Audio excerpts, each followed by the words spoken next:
को इन 8 चीजों पर हर समय नजर बनाए रखनी चाहिए। तो दोस्तों, कैसे हैं आप सब?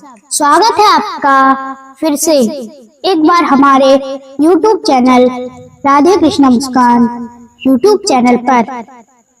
तो दोस्तों, कहते हैं दुष्ट स्त्रियों के द्वारा अच्छी तरह से रचाई गई दम का पार ब्रह्मा भी नहीं कर पाता।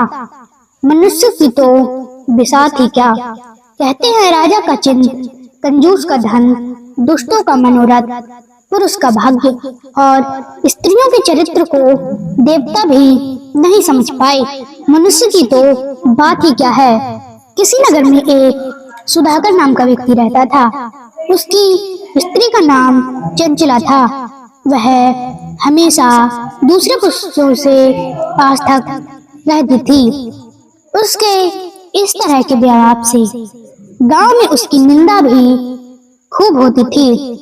पर आपको बता दें कि दूसरे चरित्र स्त्रियां पुरुष को अपनी निंदा से भी कोई फर्क नहीं पड़ता। कहते हैं चरित्रहीन स्त्री पुरुष का विनाश कर देती है और समाज की निंदा भी सह सकती है, बंधन में भी पड़ सकती है और उसका पाप छुपाने में किसी के प्राण भी चले जाएं तो भी वह सहन कर सकती है।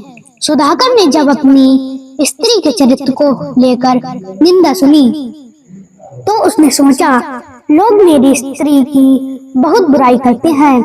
मुझे इस बात की परीक्षा करना चाहिए कि वह वास्तविक में ऐसी है या लोग झूठा बदनाम कर रहे हैं। क्योंकि कहते हैं यदि अग्नि ठंडी हो जाए, चंद्रमा उष्ण हो जाए, सागर का जल मीठा हो जाए, तभी स्त्रियों में सतीव्रत हो सकता है।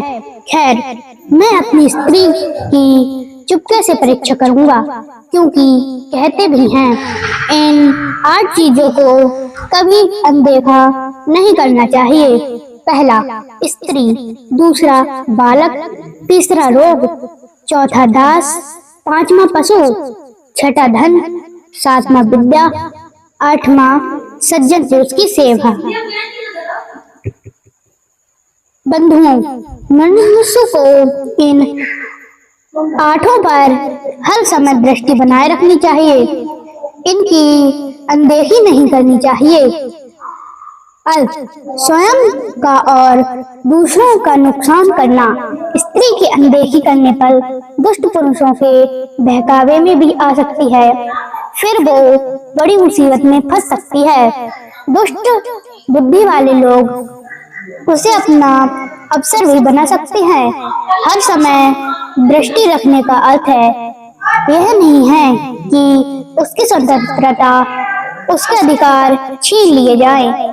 वह हर कार्य के लिए स्वतंत्र है, पर उसके हर कार्य में पिता, पति, पुत्र या भाई का सम्मत है और सहयोग होना अनिवार्य है। इनकी देखरेख में ही वह अपने सभी कार्य कर सकती है। इससे नारी का चरित्र भी दूषित नहीं होता और उसकी मान प्रतिष्ठा भी बढ़ेगी।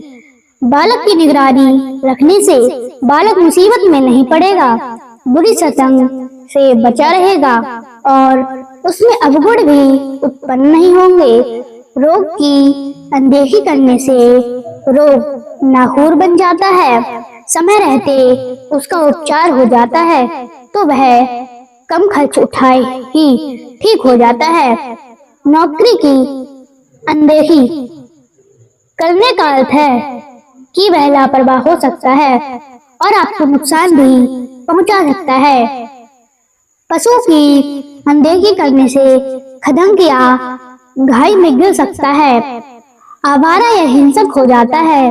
धन की अनदेखी करने से आपके साथ जालसाजी हो सकती है। चोर और दूत लोग उसे हड़प सकते हैं।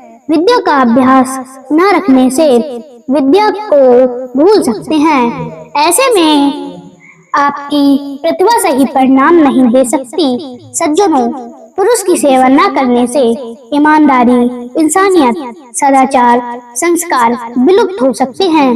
सज्जनों, पुरुषों की वजह से ही समाज में प्रेम और सद्भाव बना रहता है, वरना तो दुनिया पाप और भ्रष्टाचार बढ़ जाएगा।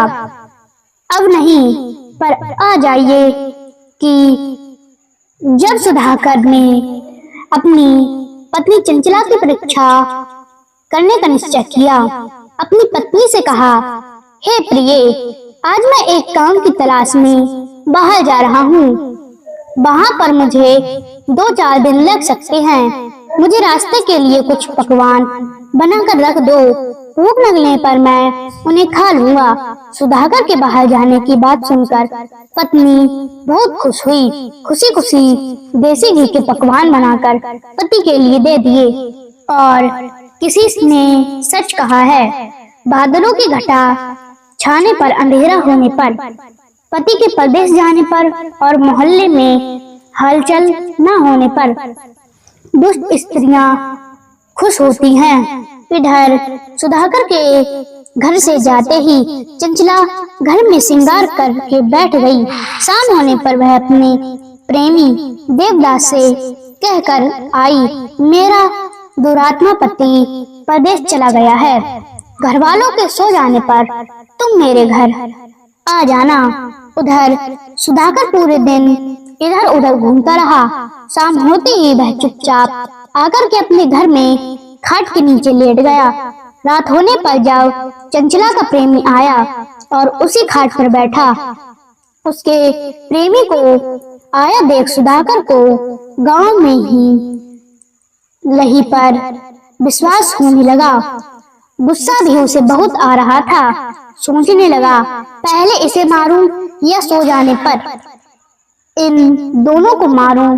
पहले इनकी गुफ्तगू सुन लूं कि आखिर ये क्या बात कर रहे हैं। इधर सुधाकर खाट के नीचे पड़ा था। उसका मित्र खाट पर बैठा था। थोड़ी देर के बाद में जब उसकी पत्नी दरवाजा बंद करके उसके पास आकर बैठ गई, किसी तरह से उसके पैर खाट के नीचे पड़े उस पति से छू गए। वह समझ गई, मेरा पति परीक्षा के उद्देश्य से बाहर न जाकर खाट के नीचे आकर पड़ा है। परदेश जाने की तो सिर्फ उसकी चाल थी। वह सोचने लगी कि मैं इसे ऐसा तरीका जाल दिखाऊंगी कि ये भी याद करेगा। चंचला यह सब सोच ही रही थी कि इतने में उसके प्रेमी ने उसे छूना चाहा। उसी समय चंचला हाथ जोड़कर अपने प्रेमी से बोली, खबरदार, मैं पतिव्रता और सती स्त्री हूँ। मेरी मर्जी के बिना मुझे छूने वाला भस्म हो जाएगा। उसके मुंह से ऐसी बातें सुनकर प्रेमी भी हैरत में पड़ गया। कहने लगा, फिर तुमने मुझे इतनी रात में अपने घर बुलाया क्यों? चंचला कहने लगी, सुन, तुम्हें बुलाने का एक दूसरा कारण है। आज सवेरे मेरे पति के परदेश जाने के बाद मैं मंदिर गई थी। मैंने देवी की पूजा की तो देवी ने आकाशवाणी करते हुए मुझसे कहा कि 1 माह के भीतर तेरे पति की मृत्यु हो जाएगी और तू विधवा हो जाएगी। आकाशवाणी सुनकर मैं डर गई। तब मैंने देवी से विनती करके कहा, हे माँ, कोई ऐसा उपाय बता जिससे मेरी पत्नी की उम्र 100 वर्ष की हो जाए। मैंने कहा कि मेरे प्राण लेकर भी मेरे पति की उम्र बढ़ जाए तो बढ़ा दो। तब देवी ने मुझे बताया कि तेरे पति की अकाल मृत्यु होने से तभी बच सकती है जब तू किसी पर पुरुष को अपने घर में बुला करके उसका आलिंगन करेगी। तुम्हें इसीलिए बुलाया है क्योंकि देववाणी कभी झूठी नहीं होती। तुम मुझसे आलिंगन कर सकते हो। इधर पत्नी की बात सुनकर वह मूर्ख सुधाकर मन ही मन प्रसन्न होने लगा और सोचने लगा कि मेरी स्त्री मुझे बहुत चाहती है। मेरे प्राण बचाने के लिए उसने यह सब किया है। नगर के लोग तो ऐसी सती सावित्री को यूं ही बदनाम करते रहते हैं। खुशी के मारे उससे रहा नहीं गया।